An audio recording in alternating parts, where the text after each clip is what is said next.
Hay muchas cosas tan comunes para hoy, en nuestros días, que años atrás serían imposibles de creer. Los hermanos Wright, por ejemplo, fueron los primeros que lograron poner una aeronave en los cielos.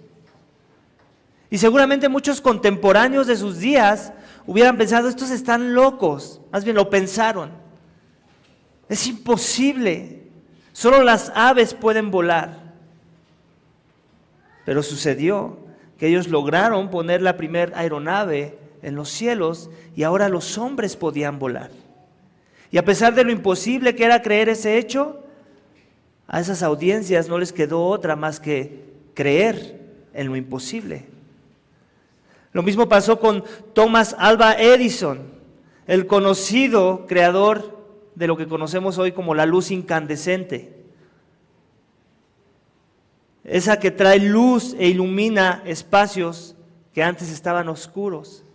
La audiencia de sus días seguramente era incrédula, era imposible creer que él iba a poder provocar, generar, iluminar un espacio con tan solo conectar un pedazo de metal a la corriente eléctrica. Pero cuando sucedió, ¡oh, sorpresa! Lo que era imposible de creer, ahora lo tenían que creer. Y lo mismo podemos decir de muchos otros inventos que en su momento, según esa generación, eran imposibles de creer. El televisor, la energía nuclear, el automóvil, el computador, etc. Después de haber probado lo que parecía imposible, cada uno de esos creadores le mostró a sus audiencias que no les quedaba otra más que creer. Pero hay un evento, iglesia, un evento más grande que todos esos inventos que se han mencionado. Uno que aún en nuestros días y después de muchas generaciones, aún para muchos es muy difícil de creer. Y la razón de tanta incredulidad es porque este evento supera todo parámetro de logro humano.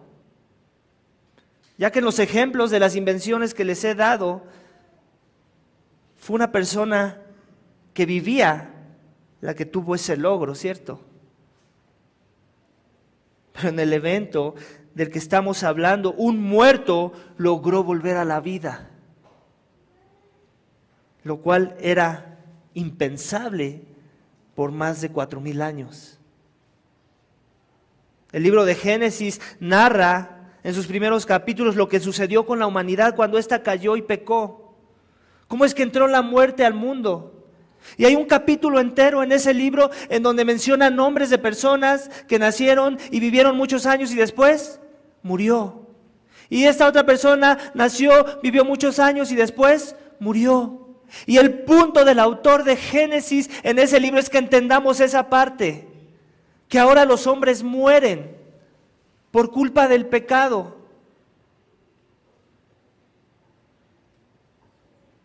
La muerte se convirtió en algo tan familiar para la humanidad que la idea de concebir un fin diferente para el ser humano, un fin como la vida eterna, es muchísimo más sorprendente que cualquier invención humana, ¿cierto? La idea es tan sorprendente y tan distinta a lo que estamos acostumbrados que es imposible de creer. La costumbre era esa, generación tras generación, sepelio tras sepelio, tumba tras tumba, entierro tras entierro. La resurrección del Hijo de Dios que murió en una cruz para salvar a los hombres del juicio divino es el evento que ha dividido a la humanidad por más de 2,000 años.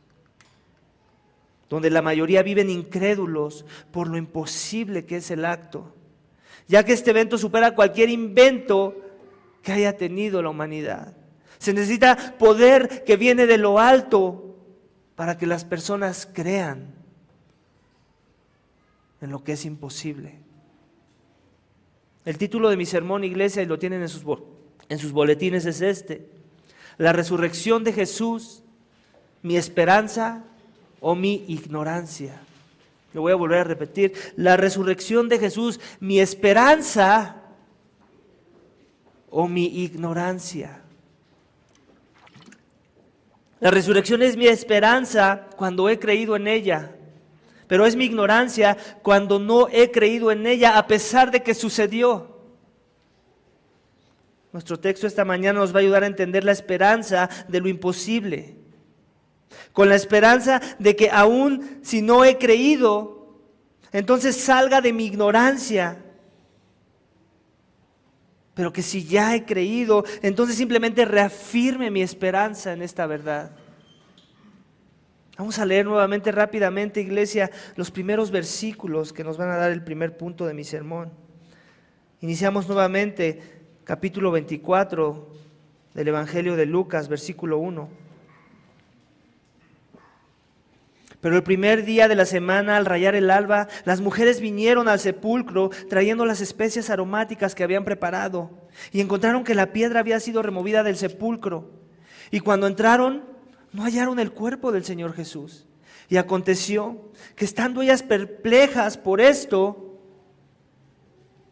de pronto se pusieron junto a ellas dos varones en vestiduras resplandecientes. Y estando ellas aterrorizadas, inclinados sus rostros a tierra, ellos les dijeron: ¿por qué buscáis entre los muertos al que no está aquí, sino que ha resucitado? Recordaos cómo os habló cuando estaba aún en Galilea, diciendo que el Hijo del Hombre debía ser entregado en manos de los hombres pecadores y ser crucificado, y al tercer día resucitar.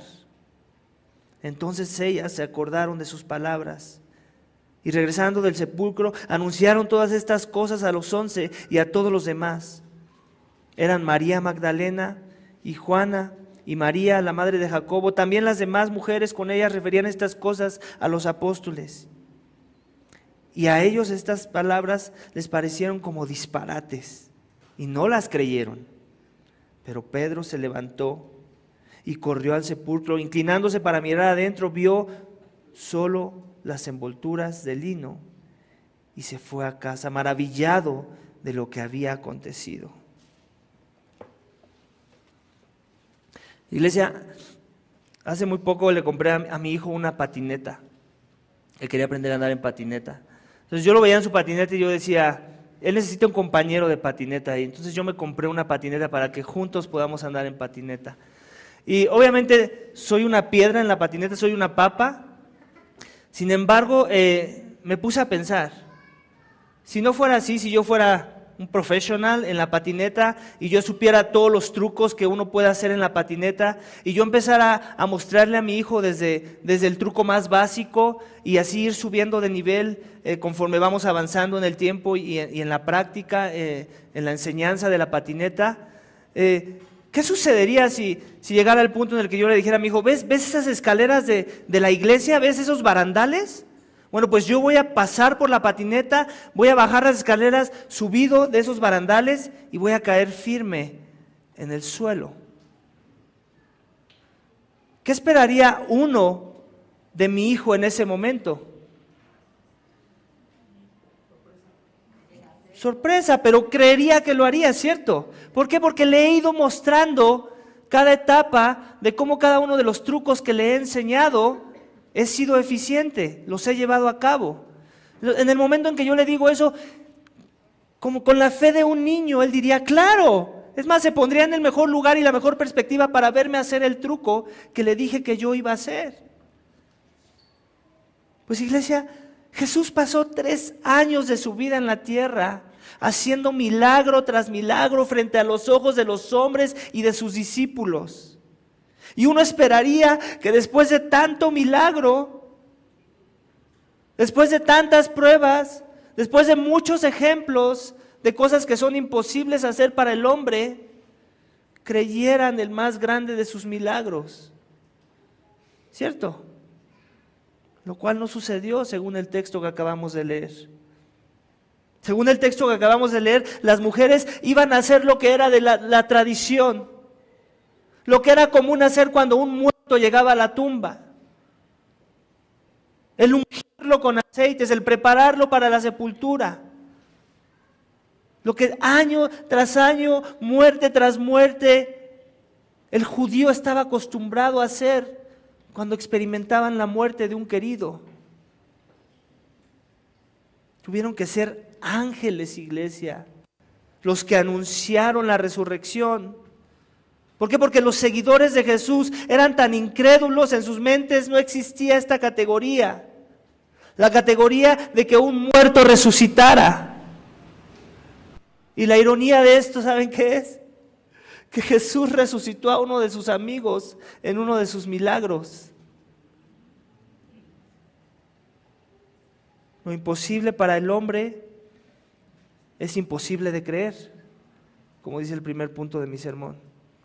Lo imposible para el hombre es imposible de creer. Tiene lógica, ¿cierto? Y a eso se me viene una pregunta. ¿Tú has creído?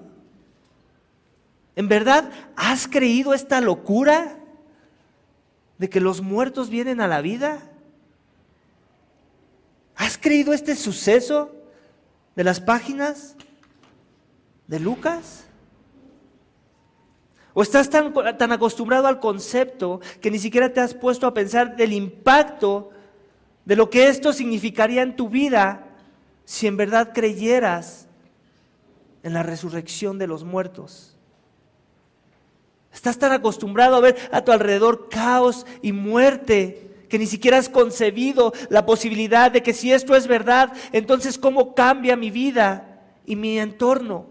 ¿Cómo cambia? ¿Cómo ahora voy a vivir mi vida a partir de ese momento en el que he creído? ¿Cómo todas las decisiones que voy a tomar de aquí en adelante van a ser impactadas por ese hecho? El apóstol Pablo dijo esto en 1 Corintios 15, 14. No tienen que ir allá, se los voy a leer. Él dice esto: y si Cristo no ha resucitado, vana es nuestra predicación y vana también nuestra fe.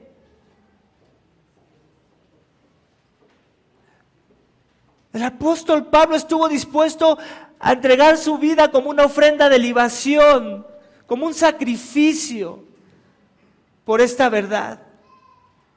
Y tan seguro estaba de ese hecho que él mismo se pone a prueba su fe. Si esto no es verdad, somos los más brutos de los hombres, está diciendo. Somos los más tontos, somos de los cuales todo mundo se tiene que burlar. El problema es ese, iglesia, que estaba tan seguro de su fe, él y los otros discípulos, que estaban dispuestos a que los mofaran si esto no era verdad. Yo no sé cuál es tu trasfondo religioso, pero si aún vives en incredulidad, no te culpo. Hay un sentir en el que no te culpo. Pues la resurrección es un evento imposible de creer, pero tampoco te justifico. ¿Sabes por qué? Porque Dios nos dio las bases para no quedarnos en incredulidad. Amén. Vamos a seguir leyendo, iglesia, los siguientes versículos. Versículo 13, donde nos quedamos. Y he aquí que aquel mismo día 2 de ellos iban a una aldea llamada Emaús, que estaba como a 11 kilómetros de Jerusalén, y conversaban entre sí acerca de todas estas cosas que habían acontecido. Y sucedió que mientras conversaban y discutían, Jesús mismo se acercó y caminaba con ellos, pero sus ojos estaban velados para que no le reconocieran. Y él les dijo: ¿qué discusiones son estas que tenéis entre vosotros mientras vais andando? Y ellos se detuvieron con semblante triste. Respondiendo uno de ellos, llamado Cleofas, le dijo: ¿eres tú el único visitante en Jerusalén que no sabe las cosas que en ella han acontecido en estos días?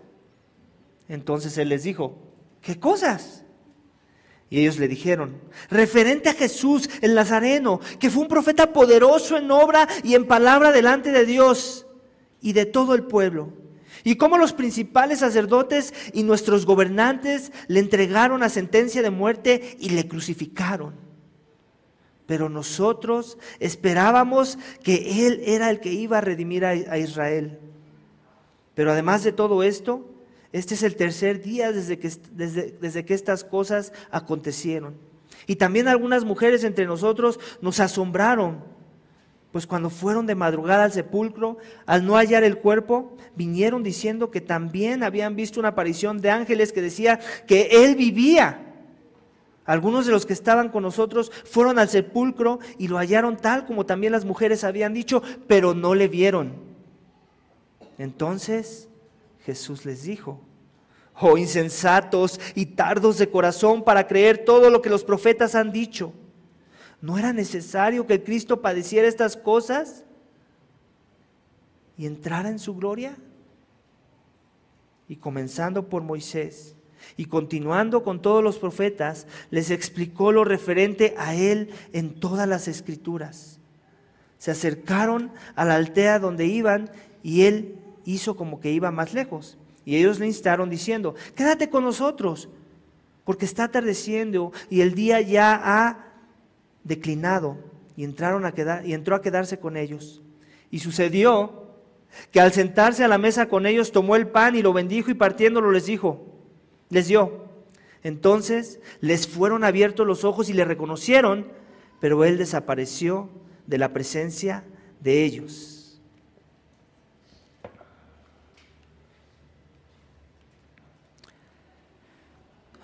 A todos nos ha pasado, ¿cierto? En alguna reunión, de repente nos presentamos a una persona que pensamos que no conocíamos y oh sorpresa, resulta que ya la habíamos conocido antes. Y muchas de las veces es porque tenemos una corta memoria, eso me pasa a mí muy seguido. Muchas de las veces es porque somos muy distraídos, o en otras ocasiones simplemente es porque la persona cambió de look. Ahora se ve distinta, antes no usaba barba, ahora usa barba, antes no usaba lentes, ahora usa lentes. Antes traía gorra, ahora no trae gorra. Pero nos ha pasado, ¿cierto? Ese momento extraño en el que, la regué, ya nos conocíamos. Los discípulos de Jesús no eran menos tontos que nosotros. De hecho, me atrevo a decir que eran más tontos que nosotros cuando nos pasan ese tipo de cosas. Vemos aquí en la narrativa estos hombres que van caminando a un poblado. O sea, ¿se dan cuenta? Jesús les dijo que los tenían que ver en Jerusalén. Y estos estaban yendo a las afueras de Jerusalén. Aquí vemos otro aspecto de incredulidad. Estaban conscientes de que era el tercer día. El Cristo, en esos 3 años que estuvo con sus discípulos, les estuvo diciendo una y otra vez: al tercer día va a pasar algo, al tercer día este cuerpo, al tercer día el Hijo del Hombre tiene que resucitar. ¿Y qué pasó al tercer día? Que muchos decidieron irse de compras al poblado que está a 11 kilómetros de Jerusalén.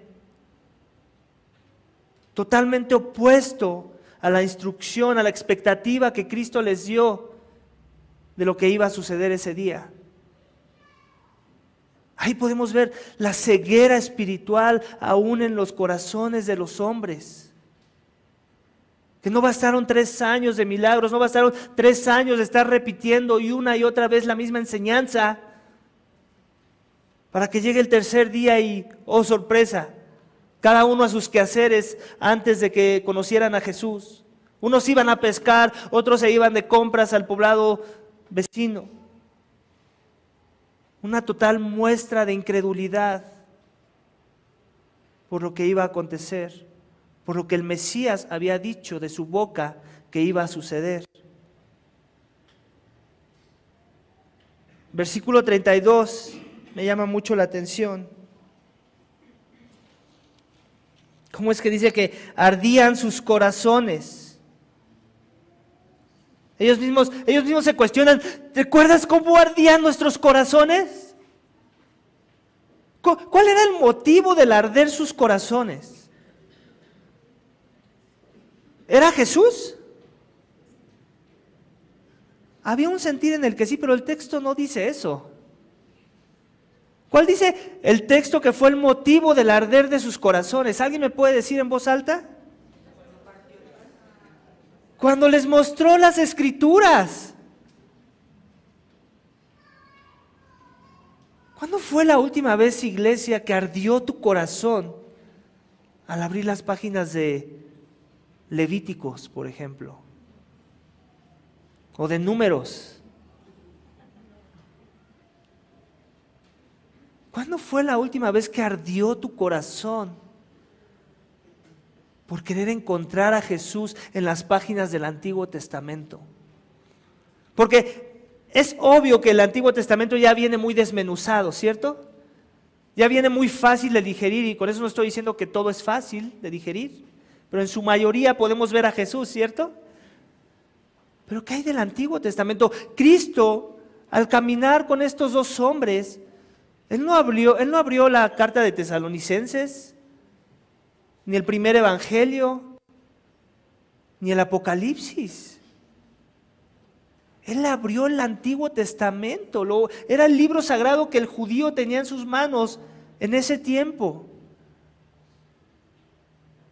Y la conclusión a la que ellos llegaron cuando tuvieron una correcta exposición de la palabra de Dios por aquel por el cual se inspiró la palabra,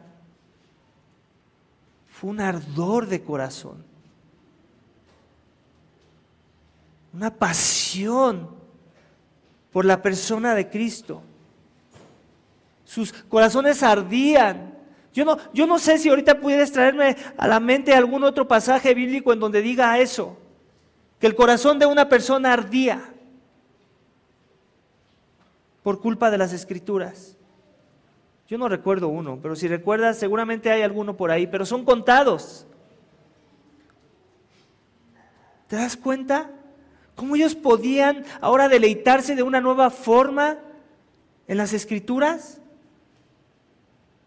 Ahora podían tener un entendimiento claro del propósito por el cual Dios inspiró cada uno de esos libros, la inspiración que le dio a cada uno de esos profetas, la centralidad en una persona, en aquel con el cual acababan de tener un encuentro después de haber resucitado de entre los muertos. ¿Es ese tu anhelo y tu deleite cada mañana? El abrir las páginas de ese libro sagrado y decir: Dios, arde mi corazón en la presencia de Jesús en mi vida. ¿Arde tu corazón cuando lees la Biblia? ¿O la lees por obligación? ¿O la lees para no sentirte mal? ¿O la lees porque te toca leerla porque aquí tenemos antes del sermón la lectura bíblica? ¿O la lees porque simple y sencillamente eres cristiano y todos los cristianos leen su Biblia? Pero no hay nada de ese aspecto, de ese factor, de ese ardor del que vemos en el texto y que deberíamos estar sintiendo todos los que nos decimos hijos de Dios. ¿Es tu reverencia a ese nivel las páginas de la Biblia? ¿Provocan un ardor? Lo imposible, hecho visible, apasiona el corazón, como dice el segundo punto de mi sermón. Lo imposible, hecho visible, apasiona el corazón. ¿Ha sido Cristo hecho visible en tu vida a través de las páginas de la Biblia? ¿O aún no? Y si aún no, ¿no te gustaría sentir ese ardor del que habla el texto esta mañana? Ese ardor que experimentaron estos dos hombres, por el cual se cuestionaban. Me gustaría pensar que tu respuesta es sí. Y si no, hay un sentir, y el mismo texto nos lo dice. Es porque tal vez tus ojos aún no han sido abiertos.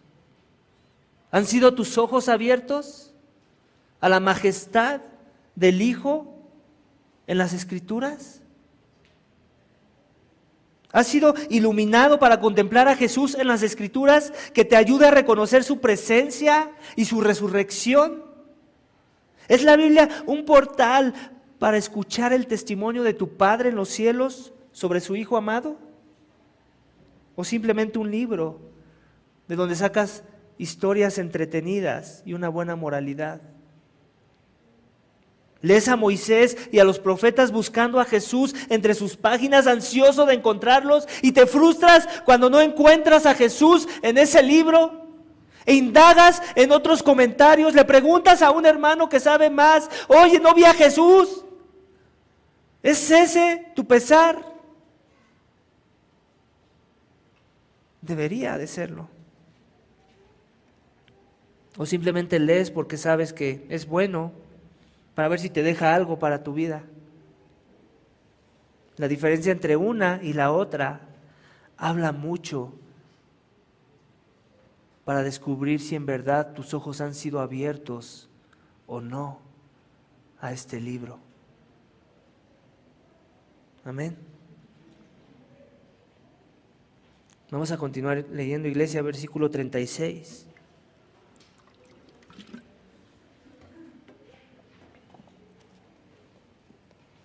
Y ellos contaban sus experiencias, mientras ellos relataban estas cosas, Jesús se puso en medio de ellos y les dijo: paz a vosotros. Pero ellos, aterrorizados y asustados, pensaron que veían a un espíritu. Y Él les dijo: ¿por qué estáis turbados? ¿Y por qué surgen dudas en vuestro corazón? Mirad mis manos y mis pies, que soy yo mismo. Palpadme y ved, porque un espíritu no tiene carne ni hueso, como veis que yo tengo. Y cuando dijo esto, les mostró las manos y los pies. Cuando ellos todavía no lo creían, a causa de la alegría y que estaban asombrados, les dijo: ¿tenéis aquí algo de comer? Entonces ellos le presentaron parte de un pescado asado, y Él lo tomó y comió delante de ellos. Y les dijo: esto es lo que yo os decía cuando todavía estaba con vosotros, que era necesario que se cumpliera todo lo que sobre mí estaba escrito en la ley de Moisés y en los profetas y en los salmos. Entonces les abrió la mente para que comprendieran las Escrituras, y les dijo: así está escrito, que el Cristo padeciera y resucitara de entre los muertos al tercer día, y que en su nombre se predicara el arrepentimiento para el perdón de los pecados a todas las naciones, comenzando desde Jerusalén. Vosotros sois testigos de estas cosas, y he aquí, yo enviaré sobre vosotros la promesa de mi Padre, pero vosotros permaneced en la ciudad hasta que seáis investidos con poder de lo alto. Entonces los condujo fuera de la ciudad hasta cerca de Betania, y alzando sus manos los bendijo. Y aconteció que mientras los bendecía, se separó de ellos y fue llevado arriba al cielo. Ellos, después de adorarle, regresaron a Jerusalén con gran gozo y estaban siempre en el templo alabando a Dios.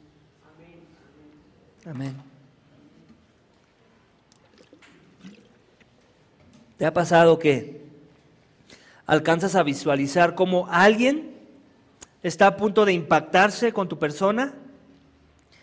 ¿O está a punto de chocar contigo? ¿O de tropezar contigo? Nos pasa seguido, ¿cierto?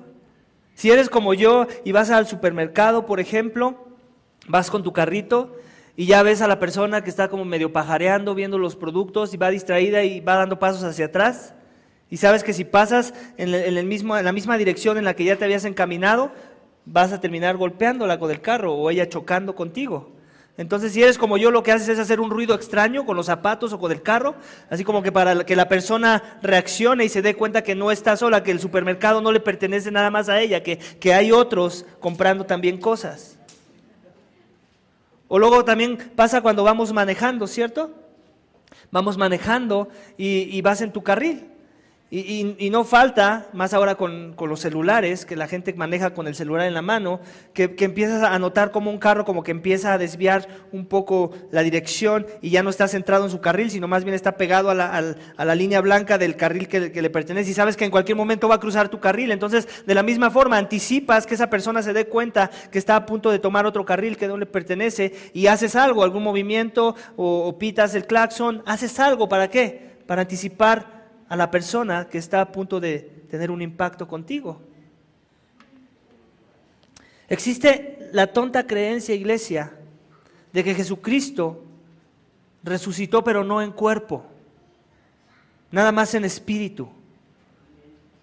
Y lo digo así con esa palabra, la tonta creencia, porque es tan tonta que lo único que necesitas es abrir Lucas 24 y leer la sección que acabamos de leer tú y yo, para dejar de creer esas cosas. Dios nunca dio cabida a esa tonta creencia, y es por eso que nos deja estos pasajes en donde Jesús le pide de comer a sus discípulos después de que ellos lo confundieron ¿con qué? Con ser un espíritu, un fantasma. ¿Recuerdan? Ellos también les pasó eso, ya les había pasado antes, en la barca, cuando él caminaba sobre el agua. O sea, no habían aprendido la lección. Ahora estaba ahí, resucitado, imposible de creer. ¿Y qué es lo primero que pensaron? Resucitó al tercer día como nos lo había prometido, ¿cierto? No, lo primero que pensaron es que estaban viendo un fantasma. Y precisamente Jesús, anticipando ese impacto que podía causar a ellos que torcieran la verdad, diciendo que lo que resucitó fue un espíritu, como un holograma, y no un cuerpo. Jesús es muy intencional en cada cosa que Él nos dice en su palabra. Y precisamente previendo, así como nosotros preveemos cosas que va a hacer la gente, Él previó esa mala interpretación de los hechos a sus discípulos. Jesús había resucitado victorioso, iglesia, sobre la muerte, habiendo pagado la deuda por el pecado de los hombres. Y lo más lógico es que regresaran a casa de donde descendió para sentarse en el trono de su Padre, a los cielos. Era lo más lógico, ya había cumplido la obra que había venido a hacer. Se sometió perfectamente a la voluntad de su Padre. Pero no fue así. No lo hizo así. Era necesario que ellos presenciaran su muerte y su resurrección y entendieran el propósito de su misión en la tierra a la luz de las Escrituras. Ya que es en las Escrituras que la correcta interpretación sería hecha sobre la persona de Dios, en el poder de su Santo Espíritu, para que otros que no iban a ver su cuerpo resucitado pudieran creer en Él como si lo hubieran visto, por medio de las Escrituras, para que las personas creyeran sin haber visto. No te sientas tan mal si aún no has creído. Ve a sus discípulos, lo tenían de frente y lo primero que creyeron es que era un fantasma. La esperanza no está en... Mucha gente dice, ¿cierto? Es que si de veras yo lo viera de frente, viera a ese Cristo que dices que murió y que resucitó, entonces creería. No creerías. Serías igual que los discípulos. Es en su palabra que Él ha diseñado que los hombres creamos. Es en el poder del Espíritu que te abre la mente a la correcta interpretación de las Escrituras, para que tu corazón arda de la emoción de saber que Dios te amó tanto para haber enviado a su Hijo.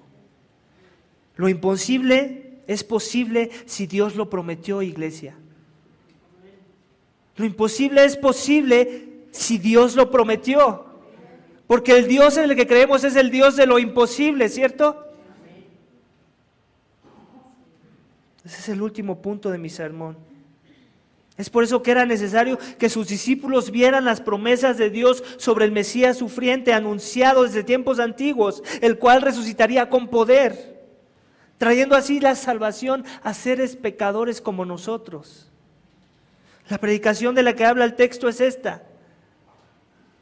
La predicación que Dios quiere que sus discípulos den a los hombres es esta: que todo hombre y mujer en este cuarto está separado de la gloria de Dios por tu pecado, y que como tal necesitas ser perdonado. Dios demanda reconocer tu iniquidad, tu falta de sed por Él, tu orgullo, tu vanidad. tu engaño, tu pereza espiritual, tu falta de humildad, tu falta de bondad, y que vengas en arrepentimiento y fe a Jesús. ¿Arrepentimiento de qué? De tus transgresiones, de tu pecado, de tu inmoralidad, por nuestra rebelión, por no haber amado a Dios como Él esperaba que lo amáramos, por no haberlo buscado como Él esperaba que lo buscaras. Y ya una vez arrepentido, Él quiere que encontremos esperanza en el perdón de los pecados que su Hijo ofrece, quien pagó con ellos con su muerte en la cruz. Cuando reconocemos que su muerte nosotros la merecíamos y que la vida perfecta que Él vivió cumple las demandas que Dios esperaba de ti y de mí, que la resurrección que Él experimentó al tercer día es el mismo logro de resurrección que te espera si en verdad has puesto fe en Él, que la oferta de perdón que Dios da a través de su Hijo te pertenece ahora, es que entonces hay esperanza. Es que entonces no hay incredulidad, sino esperanza. Es que entonces no hay ignorancia, sino esperanza. Reemplaza la incredulidad y la ignorancia con esperanza. ¿Y cómo saber si tu fe es genuina? Te preguntarás. Me lo han dicho por años, año tras año, especialmente en estas fechas, los católicos, los mormones, los testigos, todo mundo predica ese Jesús. ¿Cómo sé si en verdad tengo esa fe genuina? Pues es muy sencillo, ¿sabes? Ahora tu corazón arde, ahora le amas, le sigues, lo contemplas en su palabra. Tu corazón arde por el amor que ahora crece y crece y crece cada día en Jesús.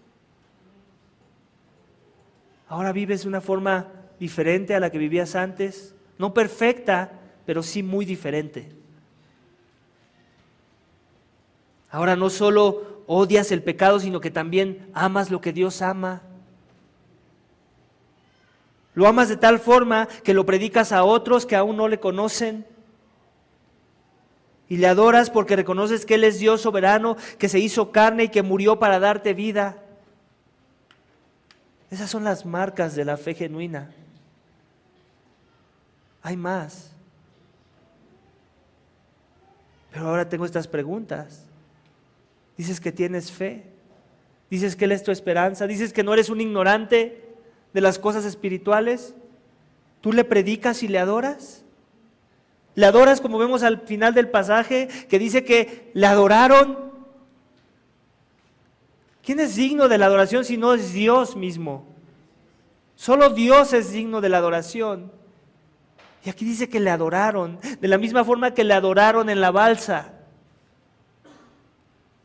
Dios no comparte su gloria con nadie. Él no permitiría que el Hijo, siendo un simple ángel, una simple criatura, recibiera adoración. La única forma por la que Dios está contento con que esto esté en la palabra es para que entendamos que Él es digno de adoración, que su Hijo es la deidad, que se hizo carne. ¿Le adoras como aquellos que respondieron en adoración al verlo partir cuando fue llevado al cielo? Iglesia, últimamente sabemos que hubo muchos que murieron no creyendo que el volar era posible para los hombres. Muchos que murieron sin ver cómo un foco, una pequeña lamparita, iluminaría sus casas. Nunca creyeron en la lámpara incandescente. Muchos que murieron no creyendo en las computadoras o en la energía nuclear. Cualquiera que haya muerto sin creer en esas cosas, ¿te digo algo? No pasa nada. No pasa nada. ¿Qué más importa si iluminé mi casa con veladoras o con un foco? ¿Qué más importa si hice cuentas con un computador o en mi mente? ¿Qué más importa si viajé a pie o volando? ¿Qué más importa?